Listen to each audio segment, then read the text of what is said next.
这边是咖啡啊，这边呢是一个锅铲。对，一直说我自己炒咖啡啊，那我想不如轻松一点啊。今天我就来大家如何炒咖啡豆。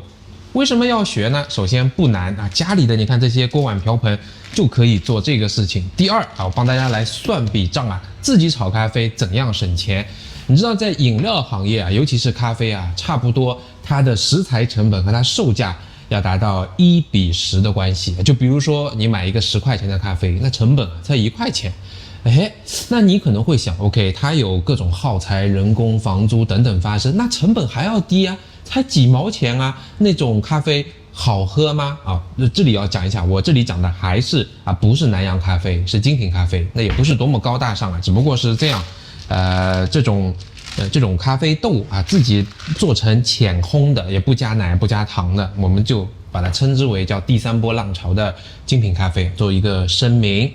你会说，我们出去已经是买了自己的买的豆啊，虽然是炒好的，那种小包装呢，通常250克，38块钱啊，贵一点的48、58、68都有，甚至于88。我帮大家已经算过了，再来讲，你冲一杯15克的粉下去呢，你大概花的成本是2块2毛8。那你如果你要喝30克多一点的量大一点的，冲个400-500毫升出来的话，那你就要下5块钱的成本。所以很多人自己在家里煮咖啡喝的时候还是很节约的。好，那么要学的第二个原因就是我今天教你自己炒咖啡豆能够节省60%啊！你看老王不会做菜啊，基本上都是王太在做，但是炒咖啡豆我想好了，我也一直实践了很久了，实践了快1年了。所以我今天来教大家怎么讲自己炒可以节省60%。那我们边说边做吧，好吧？这个呢是我买的咖啡豆吧，应该是哥伦比亚的，就是这样。那这个成本呢，差不多40到80块钱1公斤了，也有很便宜的，但那种就不太好。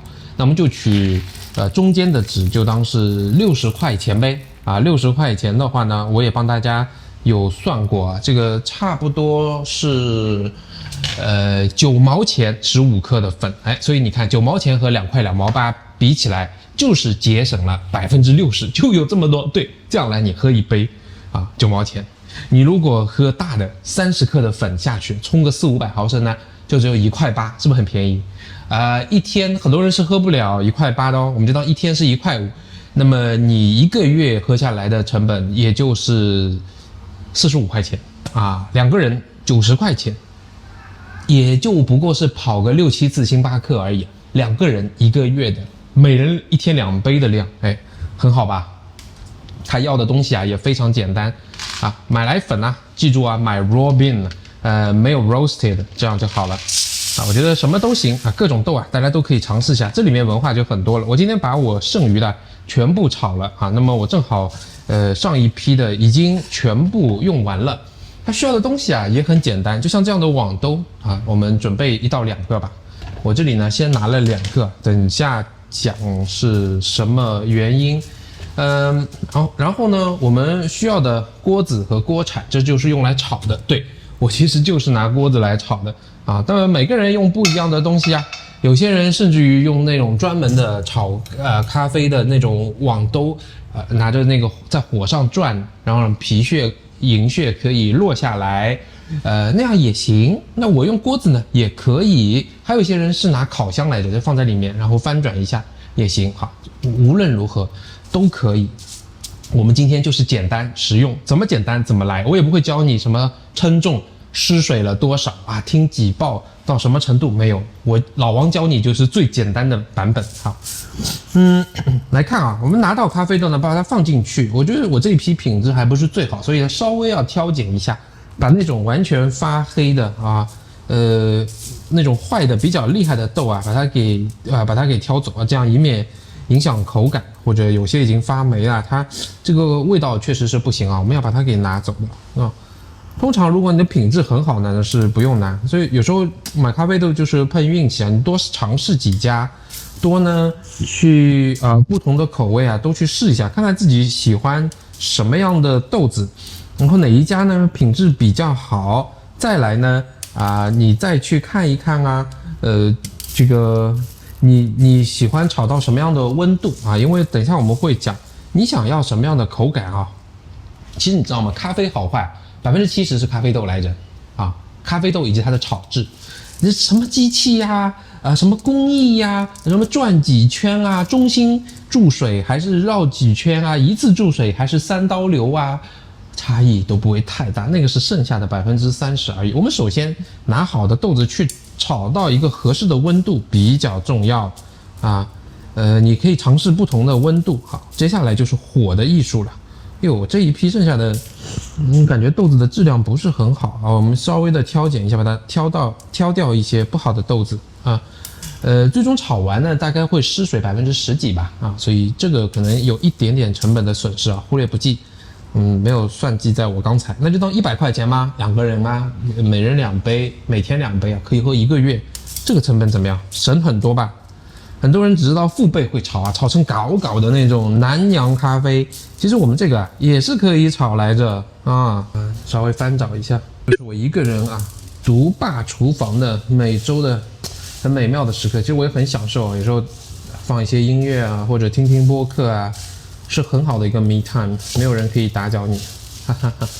好啦，讲真，我这批咖啡豆的品质不怎么样，但是没关系，我们照样可以把它炒的。一定是比外面那些星巴克都不在讨论范围，好吗？星巴克 Coffee Bean 啊，什么 Tea Leaf Zest Coffee 啊，甚至都不在讨论范围之内 ，out of the question。好，那要比真正做精品咖啡的好过他们，我们谦虚的讲80%没有问题啊。咖啡豆挑拣的差不多，实话讲，这批咖啡你看不算很好，对不对？我们刚才看了一下，颜色呢也太深了一点，然后黑黑的残缺的。有一点点变质的还不少，那没关系，我们就拿这个来炒啊。那我再来看一下今天的器具哈，除了你看我的网兜和咖啡，然后呢，要用的东西，我是用铁锅来炒，所以铁锅和这个锅铲，因为呢，我们家用的是铸铁锅，所以它这个手柄它也是烫的。那等下呢，我们就需要这个防烫手套，额外一样东西就买这个。温枪，我买的是 Lazada 最便宜的，这个可能就28块钱或者 maybe 18，我忘了，但很好用，到现在电池都没有换过。你看，它可以测温。我们等一下咖啡，连入锅的温度都不是最重要的，最重要是炒到什么温度，你把它取出，这个最重要的，影响我们的口感和品质。我还多准备了一个网兜，等一下讲为什么。我们就开始了先打开锅子，因为是铸铁锅呢，它有个特性就是传温很快。因此呢，它的热量的分布是比较均匀的，我觉得还蛮适合炒咖啡的但是不要慌，前2、3次一定是一地鸡毛乱七八糟，没关系的。你要知道，无非就是把豆子炒热满，到第3次一定是可以炒好的。我一开始犯了各种各样的错误炒得过焦了第1次，第2次呢，你这个咖啡没注意一抖的时候一洒在水池里边呢，又碰到旁边的水，哎呀，真的好尴尬。但是如果你像我一样不会做菜，没有关系我们一定可以的，我们可以的来测一下温度，130，我差不多在150左右下吧。其实我觉得这没有差很多了，你看升温很快，现在已经160度，大家看不到，现在已经160度。好，那我们把咖啡豆下去，好。安哥威廉教大家炒咖啡豆我给大家看一下火苗大概是多大吧。你看，这个开到最大火再稍微下来一些这样呢它不会升温太快变焦我们这样这样就好。咖啡已经在上面了，好吗？也不用很紧张一开始是会很紧张了，手忙脚乱，时间长就没关系。好，现在我们就开始翻炒了不用急不用紧，等一下我会让大家来看我是怎样翻炒的。有些人说要画一个8字啦，有些人想1分钟2次3次，还有些人拿一个小奶锅这样抖一抖也行，但那个手臂好酸然后小奶锅的柄好像也没有这样经得起抖那个橡皮感觉都要掉下来。你是闻不到现在那个青草的味已经起来了。你看，我只要按照我的节奏2、3秒钟翻一下，我是这样的，我喜欢一样的动作反复做所以我们就这样来翻，不要停止翻炒就可以了。现在我们就在翻，我就是这样翻啊，一半一半翻。这里翻好了以后呢，然后我会把这一边再翻炒一下，啊，确保它全部能够翻炒到，就以这样的节奏就可以啊。慢慢来。有时候我会觉得像我这样的人比较木木的，哎呀，你说这个咖啡，到底什么巧克力啊、杏仁啊。什么菊科啊，没有感觉。一方面是我们买菜比较少，对这些植物的记忆中的印象，这样的记忆库没有建立起来。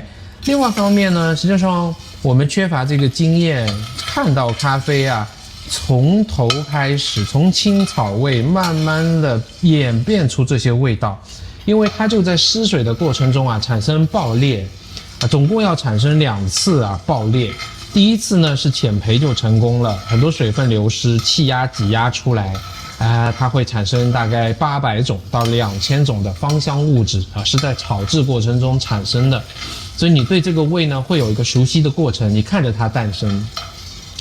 另外一个第2次爆呢是叫碳化的过程，就是发黑了。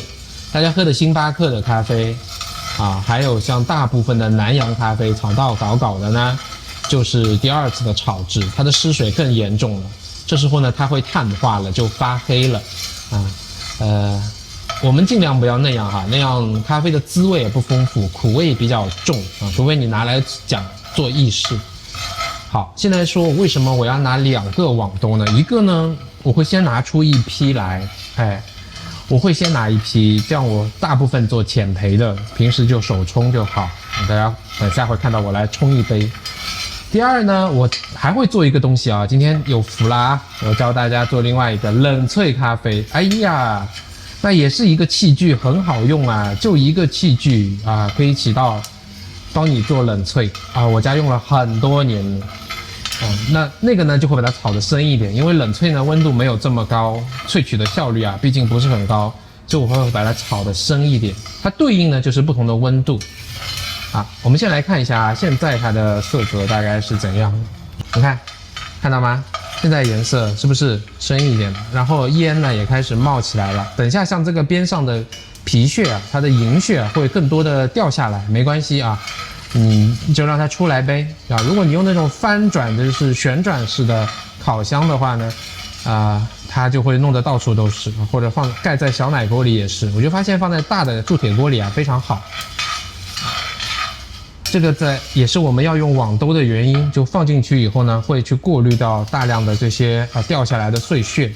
你看，已经听到有一些快的已经有些声音了，对吧？烟开始冒起来，最好呢我们就开一下这个排烟扇啊，但我们就不开了，因为开了以后呢就比较吵啊。好，可以听到声音吗？听一下。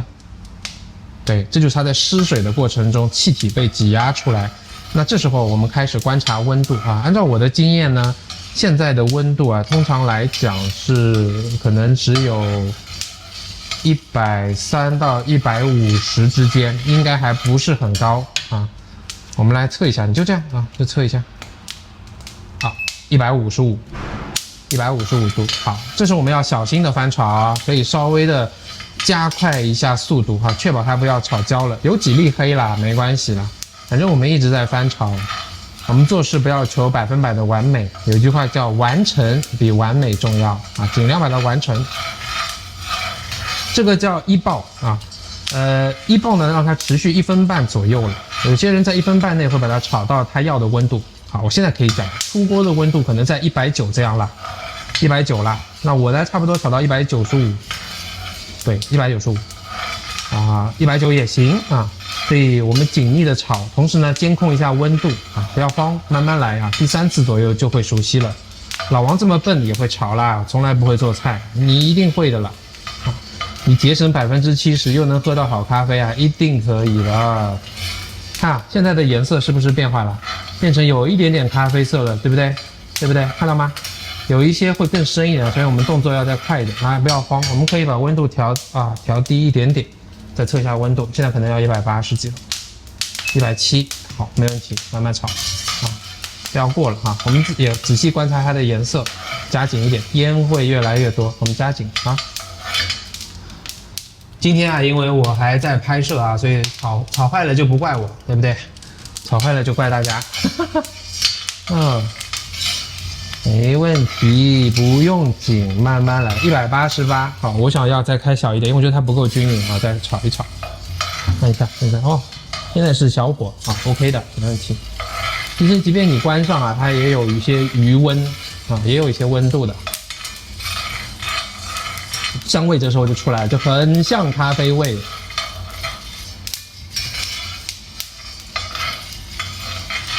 一开始呢，你锅子如果选的太小，好多的这个云雀会到处飞啊。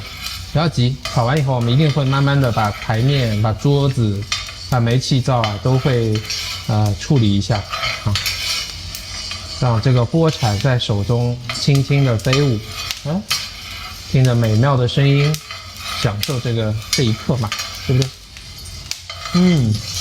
还有啊，这个注意防烫啊！这个现在的温度是很烫的，这个会造成对皮肤比较严重的灼伤，一定要注意防烫哦。来看温度啊，觉得现在应该已经要190了，199了，其实差不多了。我想现在把它关成最小火，让余温再来爆一爆啊，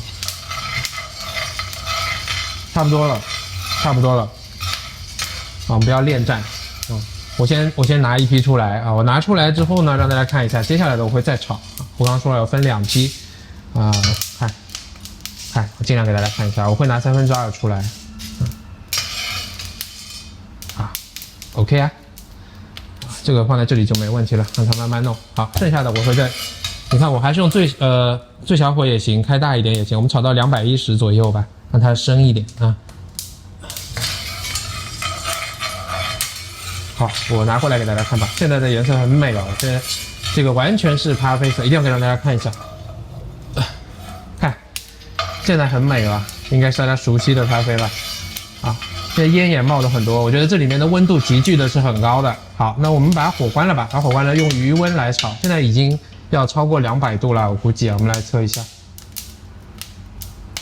200度，206，行，再炒几下就可以了。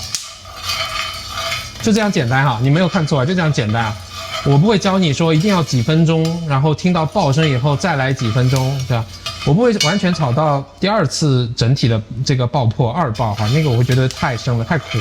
不论你是做冷萃还是做什么萃啊，都是只有苦味了，就不是很好。除非你很喜欢那种口感，你可以啊，那我说你就尝试自己喜欢的味吗？对不对？好。来看看现在的温啊，也是198、210几不同的温度，好，我觉得再稍微炒几下。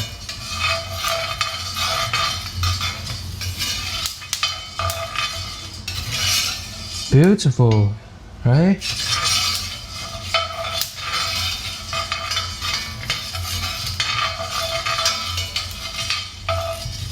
你看，我现在已经早就关火了哈，让它用余温再炒。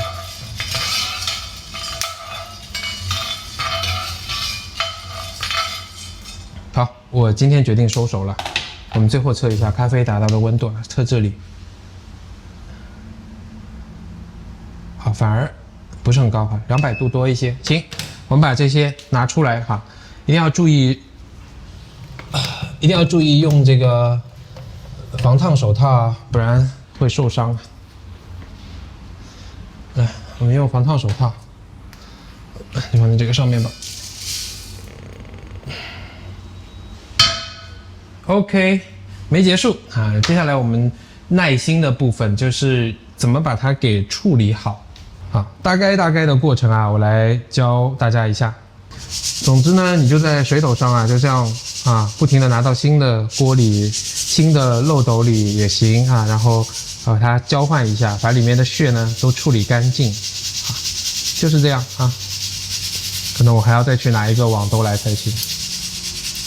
小一点啊，动作小一点。我有时候动作太大了，然后啊，这个一下子全部弄到水斗里了，我好气馁，好生气啊！不要这样啊，咖啡历练我们的耐心。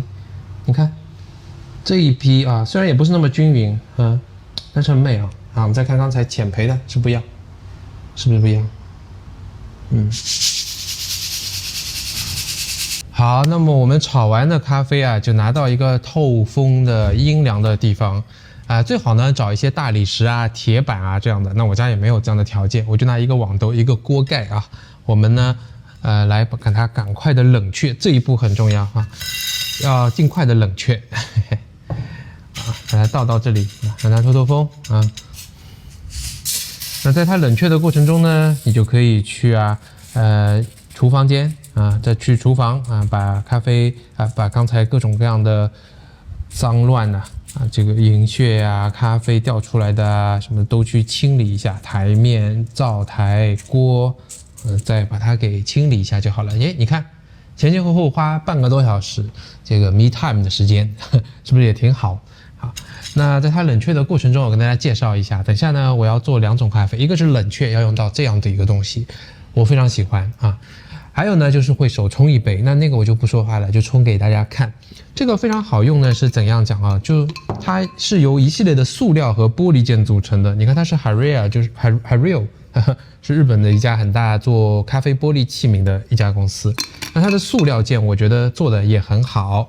它呢1、2、3、4、5，一共有5样东西啊。你看啊，我把它拿开桌上来看，哎呀，就是5样，就这样5个东西。这是装水的一个主体了，它是一个玻璃的那它的整个密封性做得很好为什么这样讲？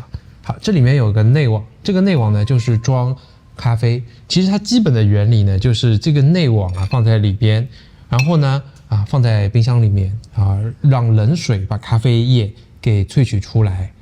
通常要加多少呢？这个满满的水不要装太满，不要装太满。等下讲这个水你如果装的比较满装到这里的话，那差不多55克到60克左右啦。那我大概190度的咖啡出来，要600克。还有一批不是炒到200度嘛？我觉得55克左右就是差不多了，55 gram。好，装完这个磨完的咖啡放进去我们等下给大家看再把这个上面这个盖子给拧起来。你看它对齐一拧就拧起来了。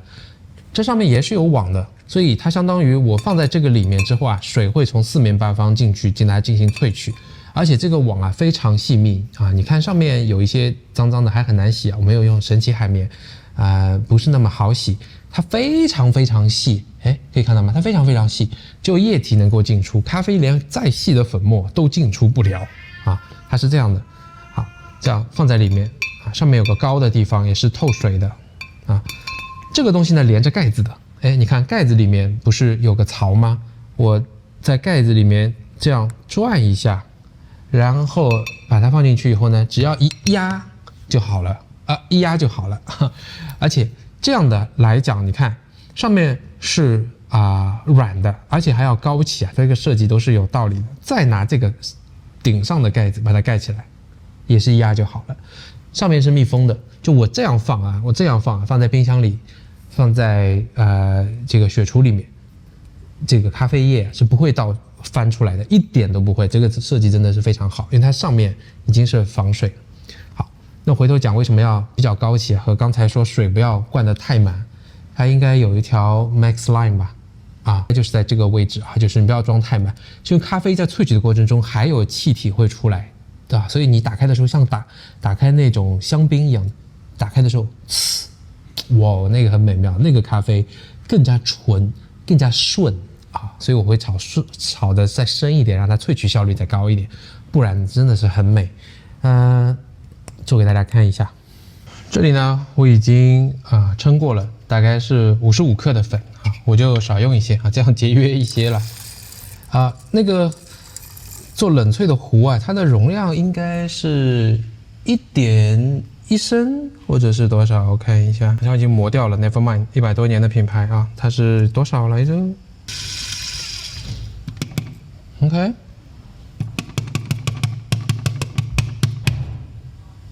好了，我带过来了，我就组装给大家看一下。那就是把这个网呢给装上。